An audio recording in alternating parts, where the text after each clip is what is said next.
Bravo au Barça, et cette fois, pas de débat. Félicitations au FC Barcelona pour cette Liga largement méritée. Une équipe ambitieuse, disciplinée, pleine d'envie, capable de gagner le Clasico même sans plusieurs cadres offensifs. Et au final, l'écart parle de lui-même. 91 points contre 77 pour le Real Madrid. 14 points d'avance. Une différence énorme entre deux équipes pourtant censées lutter à armes égales. Ce qui frappe surtout, c'est que Barcelone a parfois semblé plus en difficulté contre des équipes comme Osasuna, RCD Espagnol ou Girona FC que face au Real Madrid.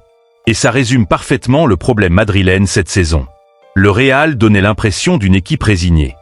Beaucoup savaient déjà que la saison risquait de se terminer sans trophée majeur, mais personne n'imaginait voir une prestation aussi désorganisée dans un match aussi important. Perdre un Clasico peut arriver. Offrir pratiquement le titre à son rival avec aussi peu d'intensité, c'est autre chose. Certains joueurs se sont battus individuellement, mais collectivement, le Real n'a jamais vraiment existé. Beaucoup d'énergie en dehors du terrain, beaucoup de communication, beaucoup de réactions sur les réseaux sociaux. Mais sur la pelouse, très peu de révolte. À plusieurs moments, l'équipe a semblé coupée en deux, sans pressing cohérent, sans vraie structure défensive ni agressivité collective. À l'inverse, le Barça est entré dans le match avec une énorme intensité. Dès les premières minutes, les Catalans ont imposé un pressing haut, du mouvement et une vraie envie d'aller chercher la victoire, pas simplement le nul suffisant pour être champion. Le premier but arrive rapidement sur un superbe coup franc de Marcus Rashford, imparable pour Thibaut Courtois. Puis Barcelone enchaîne avec un deuxième but parfaitement construit, profitant encore des énormes espaces laissés par la défense madrilène. Les déplacements offensifs barcelonais ont constamment désorganisé l'arrière-garde du Real. Au milieu de terrain, le Barça a largement dominé. Pedri a encore dirigé le jeu avec calme et intelligence, pendant que Gavi apportait agressivité et activité. Devant, Ferran Torres a livré l'un de ses meilleurs matchs de la saison. Déplacement intelligent, jeu collectif, appel dangereux et efficacité dans les derniers mètres. En face, le Real Madrid a semblé totalement perdu tactiquement. Défense trop haute, pressing mal coordonné, énormes espaces dans l'axe et manque évident de repli défensif. À plusieurs reprises, Barcelone a trouvé des boulevards simplement en ressortant proprement le ballon.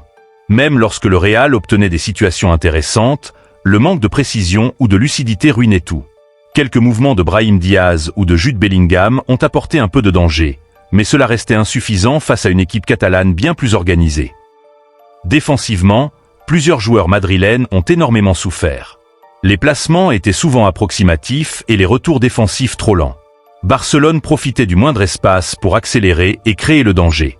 Il faut aussi souligner la performance de Johan Garcia, très solide dans ses interventions et auteur d'un clean sheet dans ce Clasico.